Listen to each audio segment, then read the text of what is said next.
औज़ुबिल्लाहिमिनश्शैतानिर्रजीम बिस्मिल्लाहिर्रहमानिर्रहीम। अस्सलाम वालेकुम नाज़रीन, मैं हूं राना शब्बीर और आप मेरा व्लॉग देख रहे हैं।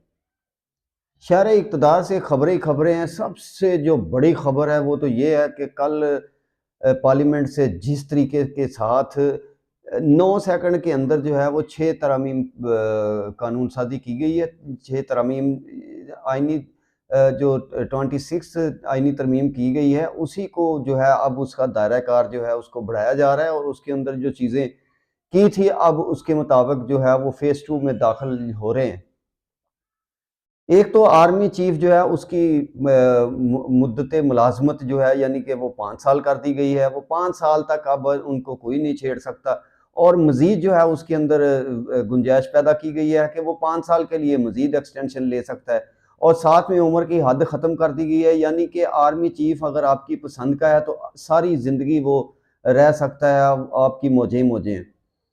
इसके इसके साथ जो एयर चीफ हैं हमारे वो भी उनको भी एक्सटेंशन मिल गई है और इसके साथ जो है वो नेवल चीफ जो हैं वो उनको भी एक्सटेंशन मिल गई है। यानी कि मौजें ही मौजा, अब कोई परेशानी नहीं है। और दूसरा ये है कि chief justice of Pakistan Yahya Afridi साहब जो हैं उन्होंने काम बाकायदा तौर पर शुरू कर दिया है।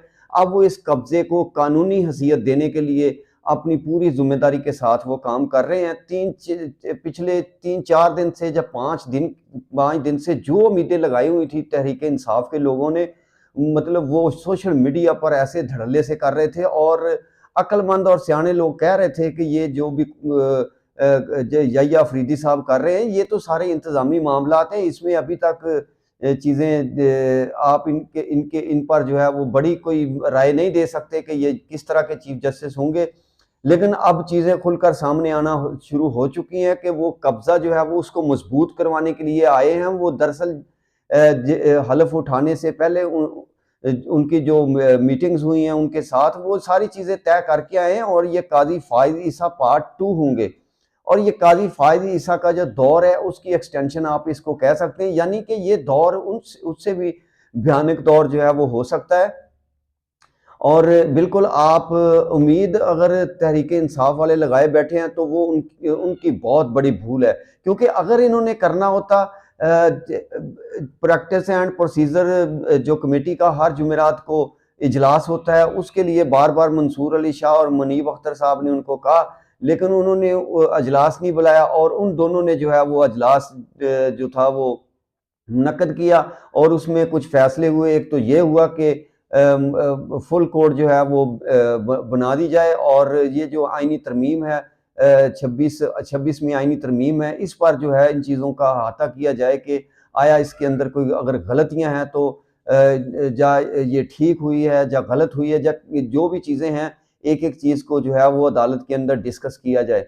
लेकिन वो उन्होंने वो सारा जो था वो सुप्रीम कोर्ट के जो रजिस्ट्रार हैं उन्होंने वो आगे सारा करना होता है, लेकिन उन्होंने जनाब उनकी बात मानने से इनकार कर दिया। तो इससे साबित ये होता है कि याहिया अफरीदी जो हैं वो पूरा प्लान करके आए हैं और वो उन चीज़ों को कभी भी नहीं छेड़ेंगे जिसकी वजह से हुकूमत को और एस्टेब्लिशमेंट को किसी भी तरह का कोई छोटा मोटा नुकसान पहुंचने का खदशा है। और इतनी जल्दबाजी में ये सारा कुछ करने की वजह समझ में नहीं आती। हाँ, ये ज़रूर हो सकता है कि अमेरिका के अंदर चूँकि इलेक्शन हो रहा है और इलेक्शन के नतीजे में एस्टेब्लिशमेंट को ये खतरा है कि शायद वहाँ पर ट्रंप की हुकूमत आ जाएगी और ट्रंप की हुकूमत अगर आ गई तो इनके लिए मुश्किलात जो हैं वो पैदा हो सकती हैं, क्योंकि ट्रंप ने जो है वो पाकिस्तानियों से वहाँ पर कुछ वादे किए हैं कि अगर वो सदर बनेंगे तो वो फिल फौर जो है वो पाकिस्तान पर दबाव डालेंगे।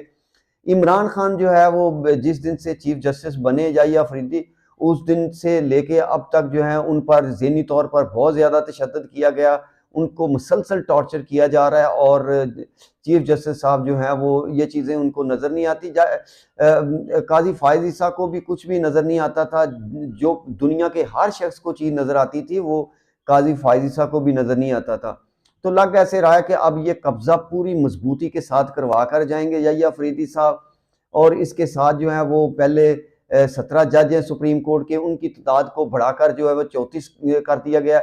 यानी हर वो काम करने की कोशिश की जा रही है बेशक मुल्क को जितना मर्जी नुकसान पहुंचे, मईशत तबाह हो जाए, लोगों के घरों से लोगों को उठाया जाए, औरतों को उठाया जाए, छोटे बच्चों को उठाया जाए, किसी को कत्ल किया जाए, कुछ भी हो जाए, लेकिन हुकूमत जो है वो गैर कानूनी और गैर अखलाकी हरबा इस्तेमाल करके, क्योंकि एस्टेब्लिशमेंट उनकी पुश्त पर खड़ी हुई है और उनको पूरी आज़ादी दी गई है कि आप जो भी करना चाहते हैं करें, किसको कत्ल करना चाहते हैं कत्ल करवा दें, पूरा सिस्टम मलियामेट करवा दें, लेकिन आपने हुकूमत आपकी कायम दायम रहनी चाहिए, क्योंकि जिस तरह फार्म 47 के जरिए ये हुकूमत आई है, अब उसको जाहिर है उन्होंने जो है वो मजबूती के साथ बैठना है, उसको कंटिन्यू करने के लिए ये तमाम गैर कानूनी काम उनको करने पड़ेंगे और ये लंबे अरसे के लिए मुल्क के अंदर कोई नए प्लान जो है वो किए जा रहे हैं। अब तहरीके इंसाफ के लिए क्या कौन से रास्ते हैं जो वो इस्तेमाल कर सकते हैं? कानूनी रास्ते तो उनके लिए तकरीबन बंद हो चुके हैं। मतलब पाकिस्तान का कोई भी शहरी जो है वो अगर उसका ताल्लुक नून लीग से है, उसके अलावा जो है कोई भी शख्स, हाँ, पीपल्स पार्टी का भी लोग जो है वो उम्मीद रख सकते हैं, इसके अलावा आपको बिल्कुल उम्मीद नहीं रखनी चाहिए। आप यूं समझे कि आप मकबूजा पाकिस्तान में हैं, आप मकबूजा कश्मीर के अंदर हैं और वही जो है उसी तरह का आपके साथ ट्रीटमेंट किया जाएगा। तो तहरीके इंसाफ जो है वो जिस तरह एक मुनज़्ज़म किस्म के एहतजाज का इशारा दे रही है, तो अब उनको खुलकर जो है इस पर बात करनी चाहिए, अपने लोगों को इकट्ठा करना चाहिए, यही मौका है। अगर ये मौका भी उन्होंने अपने हाथ से गंवा दिया, तो फ्यूचर के अंदर जो है वो तहरीके इंसाफ को तबाह करने की जिस तरह कोशिश की जा रही है, और ये भी कोशिश की जाएगी कि इमरान खान जो है उसको आर्मी एक्ट का जो वो कानून है उसको पास करवा के आर्मी के हवाले किया जाए और इसको जो है वो रास्ते से हटाया जाए। इमरान खान को रास्ते से हटाने की हर मुमकिन कोशिश की जाएगी। इसलिए पीटीआई के पास जो ऑप्शन बचते हैं वो यही है कि वो एक बड़े एहतजाज की तैयारी करे, जिसमें 10-12 लाख के करीब लोग, मिलियन के लोगों को उनको इकट्ठा करना होगा। अब उनके वर्करों का इम्तिहान, असल इम्तिहान अब उनका शुरू हुआ है। पीटीआई के पास असल में बड़े एहतजाज के लिए सरमाया और लोग चाहिए होते हैं, और खुशकिस्मती से ये दोनों चीज़ें तहरीके इंसाफ के पास है, पैसा भी है उनके पास, जितना वो सरमाया चाहिए हो उनका उससे भी ज़्यादा उनके पास सरमाया मौजूद है, और इसके साथ लोग उनके पास बड़ी तादाद में हैं। अगर वो 10 लाख लोग इकट्ठा करना चाहते हैं तो 10 लाख लोगों को इकट्ठा करना पीटीआई के लिए कोई बहुत बड़ी बात नहीं है, लेकिन उनके पास लीडरशिप का फुकदान है। अब इस वक्त जितने भी लीडर हैं जो इस वक्त पीटीआई को चला रहे हैं, ये जो आपको पर्दा स्क्रीन पर नजर आते हैं, इनमें से एक भी ऐसा शख्स नहीं है जिस पर पीटीआई के तमाम लोग जो है वो एतबार कर सके। अली मीन गंडापुर जो है वो अपना एतमाद खो चुके हैं, इसके साथ सैफुल्ला खान जो है वो बैरिस्टर, वो भी अपना एतमाद खो चुके हैं, इसके साथ जो है वो बैरिस्टर अली जफ़र हो गया और चेयरमैन जो है बैरिस्टर गौर, ये तमाम लोग जो है वो ये तकरीबन अपना एतमाद खो चुके हैं। सलमान अकरम राजा, इसके अलावा जो है वो दीगर जो लोग हैं, बहुत सारे लोग मुल्क से बाहर हैं और उनको जो है वो भरपूर तरीके से काम नहीं करने दिया जाएगा। तो लग ऐसे रहा है कि पीटीआई के अंदर अब भी एस्टेब्लिशमेंट की बाकियात जो है वो पूरे शोरो गुल के साथ मौजूद है। तो लेकिन इम्तिहान अब शुरू हो चुका है तहरीक इंसाफ के वर्करों का। देखते हैं वो किस तरह का एहतजाज करने में कामयाब होते हैं। अब ये एहतजाज इनकलाब की तरह का एहतजाज करना होगा। इनकलाब का नारा मत लगाएं, इनकलाब ना पाकिस्तान में आएगा और ना ही इनकलाब के लिए कोई रास्ता पाकिस्तान में इस वक्त है। उसकी वजह कि इनकलाब के पीछे एक बहुत बड़ी सोच होती है। सिस्टम को जब आप डीरेल करने की के लिए जाते हैं तो जाहिर है उसके मुतबादल आपके पास एक सिस्टम मौजूद होना चाहिए, लेकिन आप अभी तक उस तरह का कोई प्लान नहीं कर सके। तो अब वर्करों की जो है वो जिम्मेदारी है कि वो 10 लाख निकलते हैं, 15 लाख निकलते हैं, 5 लाख निकलते हैं, वो निकलेंगे और हुकूमत पर दबाव आएगा और दुनिया जो है वो इसके ऊपर बोलेगी। दुनिया तो मुसलसल इसके ऊपर बयान दे रही है और अनकरीब जो है वो अक़वाम मुत्तहिदा से किसी बड़ी खबर जो है उसकी उम्मीद की जा रही है और इसके पसे पर्दा कुछ बातें जो है वो हो रही हैं, क्योंकि चाइना के साथ आपके हालात जो है वो पहले जैसे नहीं रहे। सरमायाकारी पाकिस्तान में रुक चुकी है, मईशत आपकी तकरीबन तबाह हो चुकी है, अखलाकी तौर पर हम तबाह हो चुके हैं। अब जो है वो मुल्क एक ऐसी जगह पर चला गया है कि अब मैं उससे आगे बात करना नहीं चाहता। बहरहाल ये तमाम वो हक़ाइक़ हैं जो आप दोस्तों के साथ शेयर करने में मुझे कोई आर नहीं है।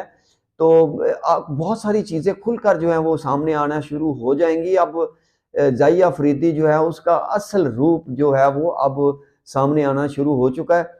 बहुत शुक्रिया। अच्छा, जाने से पहले आप दोस्तों से हमेशा एक इल्तमास होती है, इस चैनल को सब्सक्राइब कर दिया करें। अगर अच्छी लगती है वीडियो आप इसको लाइक कर दिया करें, बेल आइकन को प्रेस कर दिया करें ताकि नई आने वाली जो वीडियोज़ है उनका नोटिफ़िकेशन आपको मिलता रहे। और मैं अगर किसी जगह पर गलत हूँ तो उसकी तौसीह बराए मेहरबानी ज़रूर कर दिया करें। पाकिस्तान ज़िंदाबाद।